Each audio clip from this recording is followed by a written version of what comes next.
Hello, welcome back to Entrepreneur School. I'm here with a wonderful guest today, Michelle Vroom. She is a business coach, and we are going to talk about whatever we are going to talk about. Because before we got on the recording, we were chatting about how we've both been in business for several years now and how that changes maybe the way that you look at things in this online space, in the coaching space. And so there are phases, there are cycles, and that's where we're going to start, really. So, Michelle, thank you for being here today. Thank you for having me. I'm excited for this conversation. Yes, amazing. I want to dive right into the hard stuff first because we see this kind of shiny, happy, let's just talk about all of the money that we're making and all of the clients that we have and all of the good things that are happening on social media. And we're calling BS on that a little bit. Yep. Actually, I call it a lot of it. hmm Because we go through hard times, right? There are things Yep. that happen to us that we cannot control that can send us down a spiral, and we have to find ways to recover and iterate and pivot. And so let's talk about your story of challenge.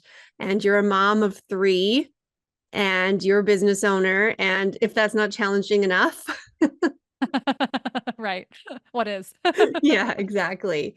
So I know that you have a story about your own client pipeline and how things have shifted for you. So why don't we start there? Yeah, absolutely.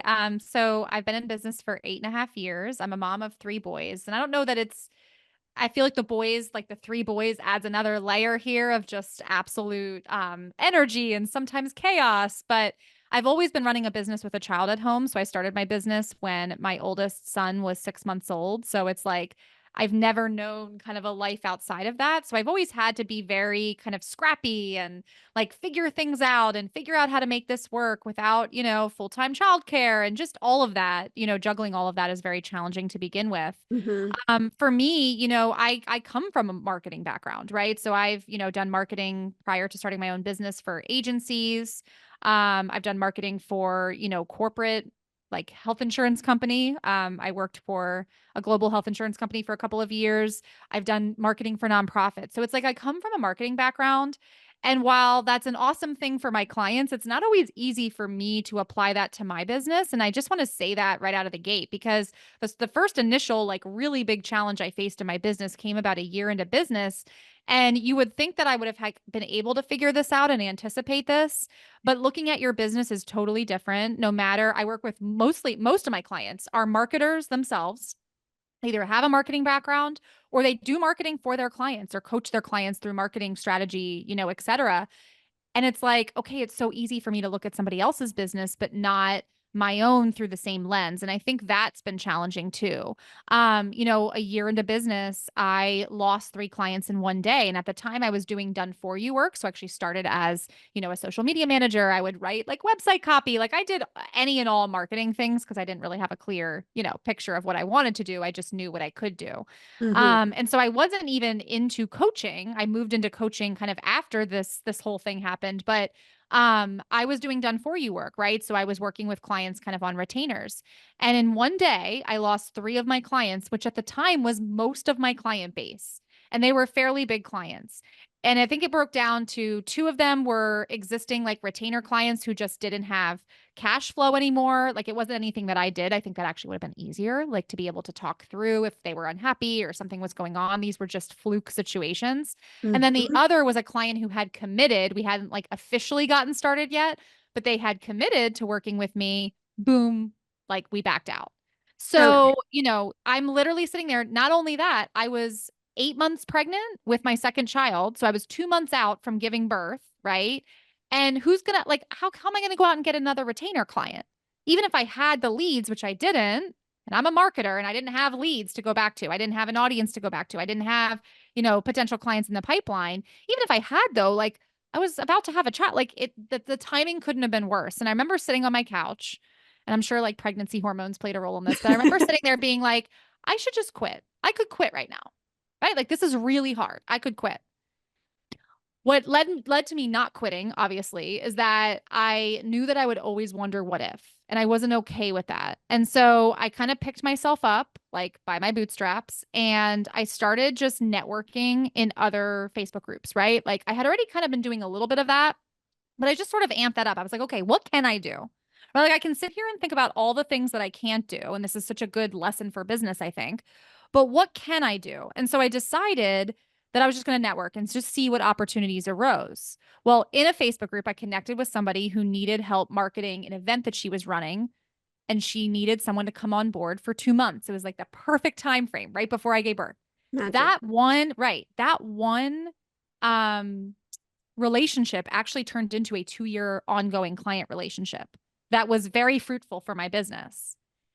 Had I been like, oh, it's only 2 months, oh, it's a small amount of money, like whatever, but I was like, no, I'm going to take any opportunity that comes my way.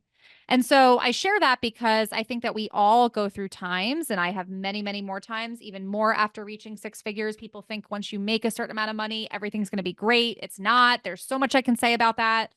But this was like my first real hardship in business. And to decide, I had to decide to recommit. I think we decide to recommit to our business in so many different phases.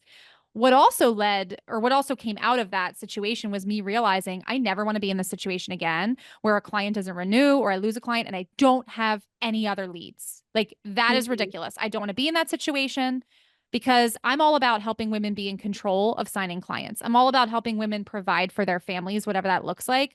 How can you do that if you don't have protection against those things that happen? Because to your point, Kelly, like people would love to paint this picture of, clients are always happy. They always stay with you forever. Everything's great. No, there are people who will ask for refunds. There are people who will back out. There are people who will ghost you. Like these things happen.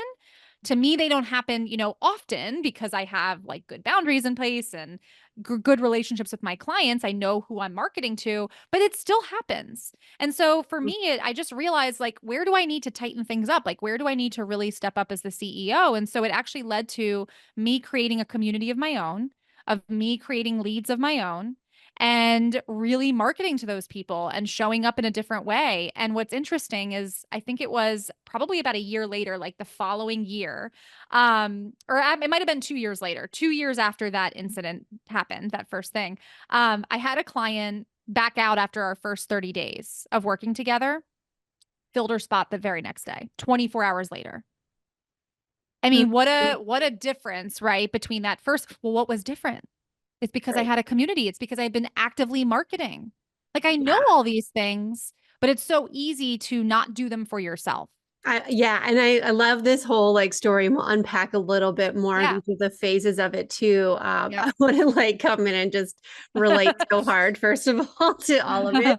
I love that you underscored that your expertise applied to yourself does not always work the same as when you're Yep. applying your expertise to other people. And I think that is actually something that we need to remember when things don't work out. It doesn't mean that you suck at what you do. It Yep. just means that you don't have clients right now, right? Yeah. Yeah. It doesn't devalue you in any way. Like, and like you said, the experience of having that loss, I had something very similar happen to me a couple of years ago as well, because I was working with some nonprofits and they just ran out of money. And like I knew it would happen sometime. I didn't know I was going to get 5 years or 2 years or whatever out of it. Yep. It was Yep. eventually going to happen that they wouldn't have budget, and the budget for two of my clients ended at the exact same time. And I was like, cool. Great. And part Yeah. of it too is like looking at your business model. So I hear you saying that as well, and going that you were doing like done for you service, which is the way a lot of us start out. We're like, we have this skill set, let's use it for other people and do the stuff. Yep. And eventually evolve that into like teaching other people how to do it and doing that, like bringing that coaching and that kind of stuff into it. So I think there's an interesting, if you want to like unpack any of that a little bit more too, about like how you Yeah. reflect on your actual business model, and then looking at your business model and going, well, we need a consistent stream of leads to come into this. Yeah, I think that was the start. That situation was the start of me realizing that. Later on that year, once I had, had my second child and I was literally juggling my oldest two are 18 or 19 months apart. So like very Mm, close in age. So I'm juggling, a newborn and a toddler. I was undercharging for my done for you services, which I think is a common theme for a lot of women and coaches too. But I was undercharging. So I had clients, but I had like so many that I had to serve. mm, And I was, exhausted and not at all near, the 8 to 10K months that I wanted to be making. And so I remember just almost like having a little bit of like a mini breakdown later that year. And that's when I, invested in my first coach. That's when I really started realizing, you know what, I think there's something here. At the time, I was thinking more consulting versus coaching. I don't even know that I was like calling it coaching. mm, But, I think there's something here where there's this whole market of women who, I really love the idea of kind of coming alongside of them as their partner. And that opened up the doors to one-to-one coaching. And then I naturally hit, the same roadblock that a lot of my clients hit where now you're really in demand with your one-to-one coaching and you're like, okay, I don't want to limit myself in terms of my capacity. I can't take on more clients. I want to make more money. Like I have clients who are at 100K and they're like, well, I want to grow to 250K, 300K. And I don't love the idea of not being able to do that because I don't have more capacity to take on one-to-one clients. And so then like group program really became a bigger part of my journey, and actually is what sort of catapulted me toward the multiple six-figure mark. And so all of that though like happened in a phased approach because I would butt up against a new challenge. It's like people are constantly waiting, I think, to arrive at a place in business where there aren't new challenges. And it's like, oh, we think that, the more clients, the more money, like that's going to do it for us. But you're always going to hit new challenges. I hit new challenges now as a result of having scaled my business, which is great. It's made me a lot of money, but I didn't necessarily like the way that I was scaling it. And so I'm actually in a pruning season of my business, and I just think that that needs to be talked about more. I mean, for me as a coach, I really bring that kind of perspective to my clients, especially my clients who are at six figures, because more money, more problems. Like there's more responsibility, right? Like I've had the team, I've had, hundreds of clients working, in a group program. Like I've done the scaling at all costs, so to speak. And even though you might be doing really well on paper in your business, like how's your emotional health? How's your mental health? Like all of that is stuff that I just don't hear a lot of people talking about, but I've, experienced some of those things recently in my business as well as I've leveled up and grown really quickly. Yeah, I'm so glad that you're bringing that up because it's true. Yeah. It feels like, such a great accomplishment, and it is when you get to that next level and then you like get the next level problems, right? That come with that. And I think Yep. especially when you get to a point where you realize you have to hire, the pressure of paying other people and ensuring that you have the cash flow to do that can be so stressful, debilitating, even at some points. And then it can like send you in the other direction, right? Like I I've done mean, that. yeah. I've had a team and now I'm back to solopreneur essentially. Yep. So, Expenses can get basis. wild. That's something else that a lot of people don't talk about. I'm very open about like the money that I make. I shared with my audience earlier this year my 5-year income report from like the last 5 years and like what I've learned. And I feel like that transparency has led to like some of the conversations that we're having. But what people also don't talk about, and I'll probably unpack at some point, once I've kind of fully processed it, like expenses can get crazy. Like you can be making really good money, but then this whole like notion of scaling, yes, we need to scale, but there's a lot of people out there who don't really tell you, what happens when you scale or what happens when you scale too quickly or you overhire or you're like the expenses really don't make sense. Like, yes, there's investing, and I'm always going to stretch myself when it comes to investing. Like, that's just who I am. I believe in that. But there's Mhm. also like, stretching yourself too much to the point where it's really, not doing your business. It's doing your business a disservice. And I think that there are coaches who should be consulting their clients on that and aren't, and that's something that I will always bring to the table with my clients now that I've experienced some of that in terms of just like there are people, yes, making a lot of money, but like their expenses are out of control or insane, and it's like, what are we doing? Is that what you want? Is that what you want? What's the vision for your business? And that vision is allowed to change. I was saying to you Mhm. before we started this interview that my youngest child, my baby, my pandemic baby, he is now in his second year of preschool and he's full time, 5 days a week. Last year he was 2 days a week. So like I've always had a kid at home, and now I'm like, oh my goodness, things are opening up. And before, I wasn't able to take on a lot of one-to-one clients. There was a period of my business where I really had to go more all in on group. And now I'm finding on my heart, like, I really want to serve some more one-to-one clients. Like, I just signed a client at the beginning of this month who's at 100K. She wants to grow, she just wants to double her revenue or more, but she's maxed out. She's at capacity. She wants to add on a group offer to her business and figure out how to do that. I have another client who's growing and scaling her group program because she's like, I love serving that level of person, and I haven't been able to before. And so now it's like, never say never. Like, I'm going to take on some more one-to-one clients, right? Mm-hmm. And I just feel like you're also allowed to shift your vision as you change. I mean, I'm going through a new phase of being a mom and a parent, and it's weird sometimes. It's exciting, but it's weird. And my business has kind of always had to like adjust, if that makes sense. Oh, I think that's so good and such a great like permission for people to think about that too, because and when I work in like the branding space too, that's really where it all comes from. Is like, where do you want to go? What's your big vision for this? And yeah, it does change, because when I first started my business, I was like, well, I just want to be able to cover my childcare, because I know that That's I don't all we think want about, to right? not Yeah. work, but I Yeah. also know that I need to not lose money by working. Yeah.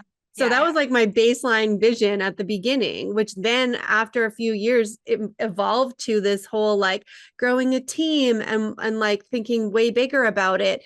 And then I've scaled back that vision again. And I think that the piece around here is the allowing yourself to do that with whatever is right, because you can't predict your own future and how you're going to feel when you go through the different phases of your life, especially in parenting, like how you now have more time and you might want to do something different with that.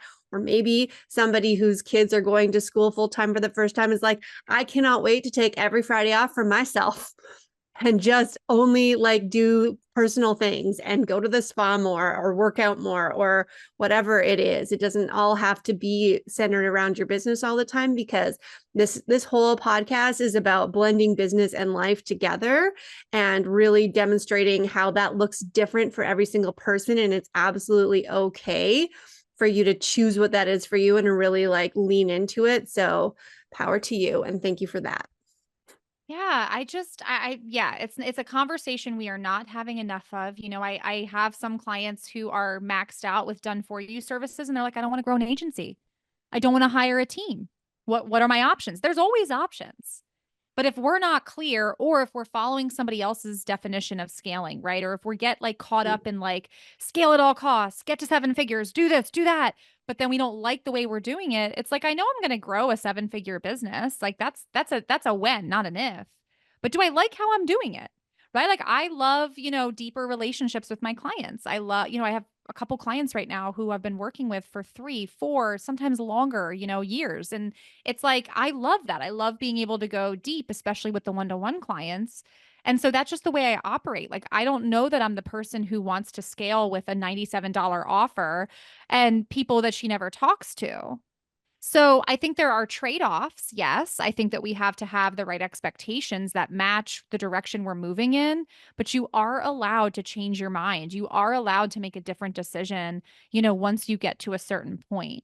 And it can Mm-hmm. be really hard to do that when you're making good money in your business, because you're afraid that if you like make a different decision, it's going to disrupt the flow, or you're going to go backwards, or you're not going to, be able to take care of your responsibilities. Like, I think we're so Yeah. afraid to like let go of something, even if it's no longer serving us in the next phase, that it's like, we're afraid to put it down. You know what I mean? Because we're so afraid we're Mm-hmm. going to break our business. But what I've learned is you really can't break your business at a certain level. Do you know what I mean? Like, at the beginning, maybe, but I would say break is kind of a weird way to say it. Like, you might, make things, but when you get to a certain point in your business and you're, make it like, it's hard to break it. It really is hard. Businesses are way more resilient than I think we give them credit for. And I think we're more resilient than we give ourselves credit for.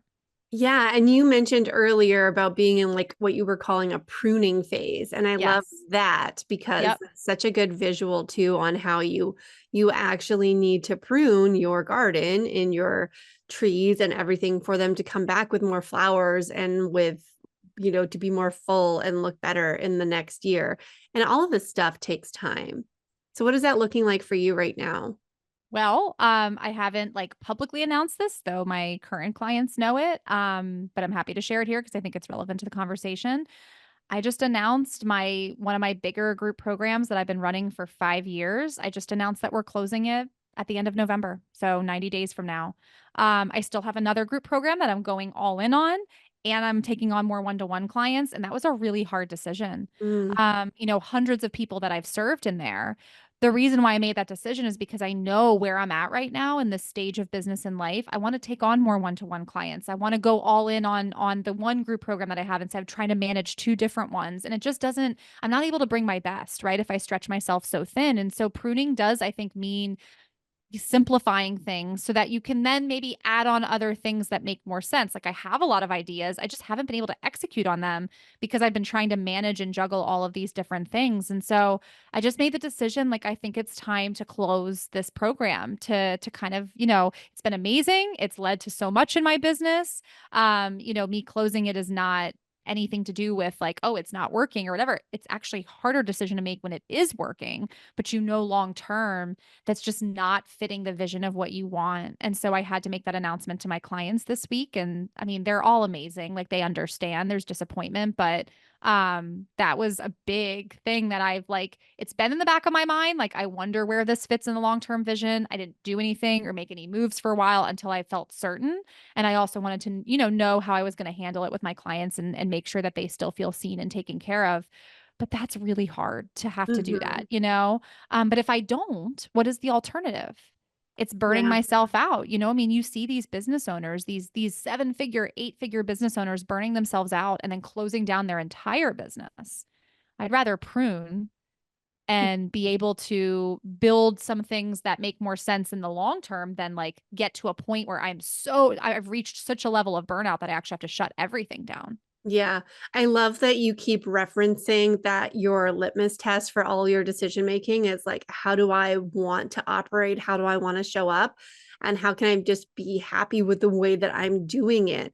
And I think that is so empowering because a lot of the time we can get so easily influenced by the content that we're consuming on whatever podcasts or whatever programs that we're paying for or whatever social media that we're seeing that it's like, this is the way there is this, these are the steps, this is the how we want, because people want to sell their methods and their you know ways to the success. And so we start to also believe that there actually is just maybe a handful of ways and we just need to subscribe to one and then go for it, versus being able to check in with ourselves and actually notice, this is what I want to do, this is how I want to show up, this is the way I want to serve, this is the way I want to engage with people, and like basically screw what everyone is saying. Can I go even like deeper on this? Yeah. Because I have in the pruning season, not only does that mean pruning offers, it also means pruning the voices that are speaking into my business. I let go of some voices that have been speaking into my business for a very long time. And I didn't do it because the relationship turned sour or anything like that. I did it because I realized that without realizing it subconsciously, I was taking advice, specifically from my coach, from other people in the business, and it wasn't what I wanted. Right. And I wasn't trusting my voice. And it's so funny for me to say that because as a coach, as a marketer, like I am so cognizant of checking in with my clients and making sure that like what we're doing is what they want. But I didn't do that, or I stopped doing that at one point in my relationship, even with one of my coaches who I had worked with for a long term. And, I think that there was a realization there that I just wasn't trusting myself. I was listening more to her guidance, which wasn't bad or wrong. It just at some point along the way, I think I changed my mind about how I wanted to scale. And I don't know that she was as tapped into that either. So like I think it was probably me not speaking up as much, not being as open and honest about that because maybe I was afraid to like let her down, which again, it sounds so silly to say this because I know better, right? I know better. I know, when I'm coaching my clients, like the importance of helping them trust themselves more. I'm not the coach that you hire who you have to be dependent on. I think there are some Hmm. coaches who, are doing that and I don't subscribe to that. But I allowed that to happen because I was so afraid of losing it all. Do you know what I mean? Like I have had really big years in my business. I have made over 300K in my business, in a single year. I've made over $1 million in the last, 3, 4 years. And I don't throw around those numbers to brag. I say it because that's the level of that I had reached. And it was scary to think about, oh my gosh, if I trust myself or if I do something different, what if I lose it all? And I do think that as a coach on the other side, we need to be cognizant of that with our clients. So for me now, when I work with my clients, especially clients who are at higher levels, making quite a bit of money, it is not my agenda. Whatever we were working toward, if it shifts or if I start to notice, which I think it's me noticing it first. I don't even think we realize it in ourselves. I think I was showing up to coaching calls with my coach like there was a lot of mental drama in my head and I couldn't figure out why. Like I'm pretty good with my mindset in the sense that I have like a regular practice where I'm, always making sure that like I'm tapping into what's going on or why I'm feeling a certain way. But I was struggling more than I think I realized and I couldn't figure out why. And now as a coach, understanding what I went through, I'm like, "Ooh, if I catch that my clients are acting off or something, I'm going to right away be like, "Hey, what's going on?" Because it's hard to get you to a place like out of the checking the boxes. It's like, "Okay, no, I'm moving forward with the strategy," but it's like, "Wait, let's stop for a minute and check in." And that can be a really uncomfortable conversation, but I Mm. think it's so necessary. So I just have a different it's not that I wasn't doing that before as a coach, but I think like I have an even bigger perspective around that now that I'm excited to bring to my clients because they're going to benefit from all of that. Well, and I think this has been the theme of this entire conversation is that Yeah. wherever you're at, it's really about leaning in and trusting yourself to do what you feel is right, to allow your vision to shift, to be able to check in with that regularly to give you the guidance that you need. And it's always so interesting to me how I end up having podcast interviews or networking calls with like exactly the right person who's having the conversation that's going on in my head right now too. Yeah. Because like you said, there's a fear, and there's also that when you get into like action, right, you're now doing instead of thinking. And sometimes that's important because if we just overthink, we're never going to get anything done. But we do need to make space for that and be able to hear the voice that's coming up in our own minds that's saying, whether something should get thrown out or changed or pruned or go in on it more or any of these things. So this has been so great. I do want to circle back just to the very first thing that we were talking about with respect to your awareness at the beginning about the need to have like consistent leads and the solution essentially for the problem that you discovered early on in your business where you lost clients in a single day and you had like limited time before you were able to you were having a baby and then you're then you have to like build a business again and oh my gosh that must have been so stressful first of all, but Yeah. just like come back to the awareness of the leads and sort of how you're addressing that now. Yeah. I mean, it's basic knowledge, right? That we need leads. But what I find and what I think I fell into is, especially with done for you work, we just get wrapped up in serving our clients. We get wrapped up in like, I'm a chronic over deliverer. Like I think a lot of the women I work with, like we just care so much, too much to some degree. And I'm not saying that you shouldn't care about your clients, but I think we over deliver, and then I think it's like we put our stuff on the back burner. And so I think that's what happened is I just had not, created a system or created a strategy really for lead gen. And so how I solved that is I created my own community. I have a Facebook group called Market Like a Boss that has we're at 8,400 people in the community. It is where I get majority of my clients, majority of my leads. Like that is my single like source of leads. And I started that community because I just wanted to build relationships. And I was like, okay, if I can just build a bunch of relationships with different people, like that's my lead gen strategy. It doesn't mean that it hasn't evolved since then, but really at its core, it's remained very simple, very organic.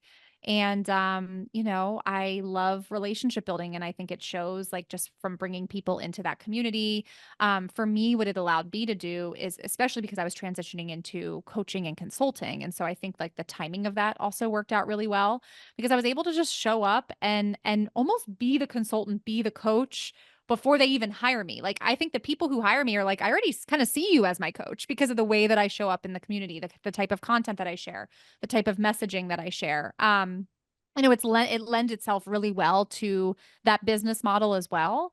And so for me, like being able to show up and share very transparent content about my journey, for me to share my perspective on marketing and how I approach it and how I approach, helping women be in control of signing consistent clients, grow their business, become the provider. Like I've been talking and leaning into that a lot more. And so I think that people see that they see me showing up in a very real kind of natural way. I mean, I shared my 5-year income report like as a lesson for the community. That has always served me. That is what has led to the demand that I have where people are popping into my inbox and saying, "I already know I want to work with you," right? And that was different. Before it was like I had to create proposals or like get on calls and be like one of several people that they were interviewing, and now it's like, "No, I'm the authority. I've been the authority for years. I've created demand for years," right? Um and that just, I mean, that's how it sort of evolved. It evolved very organically, and then obviously have put things in place to, ensure that not only is the community consistently growing with new leads, but that the leads who are in it are coming back and like seeing my stuff and, being able to binge the content, so to speak.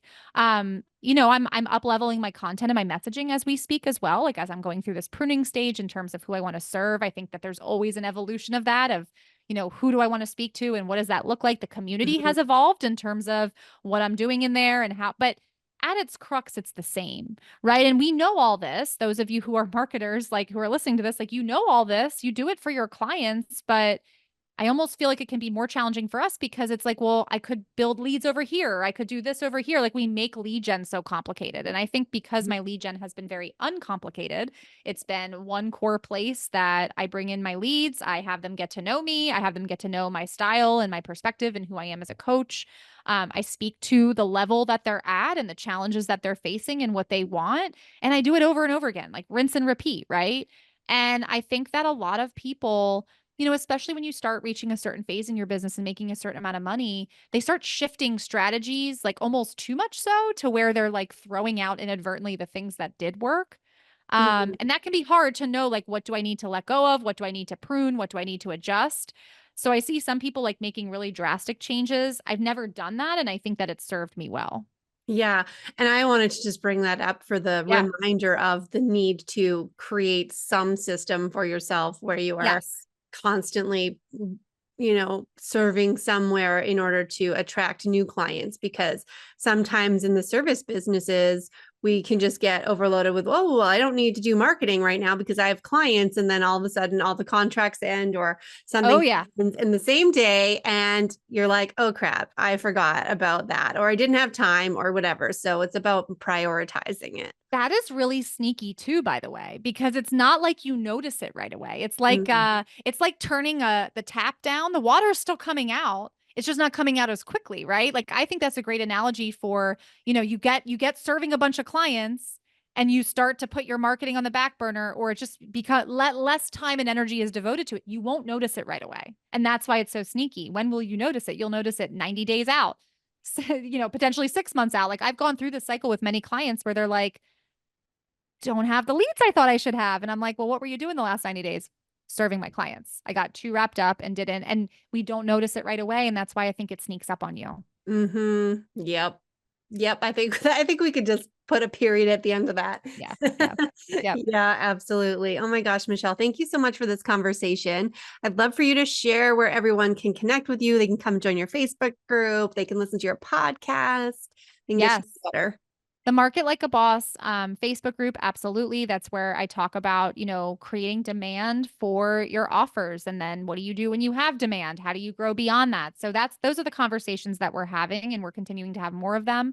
And then my podcast, it's called Like a Boss right now, but I'm going back to its original name soon, Market Like a Boss. So you can just search for that. I talk about similar things on the podcast. It's all around helping you really step into the role of the provider in business and life. And that's going to look different at different levels, as we've kind of talked about here today. And so, whatever level you're at, like I want to help you truly provide, through your business. So, I would love to connect in either one of those places. Amazing. And all the links will be below in the show notes so that you can stay in touch with Michelle. Thank you for your time today. Thank you so much. All right, everyone. We'll see you next time.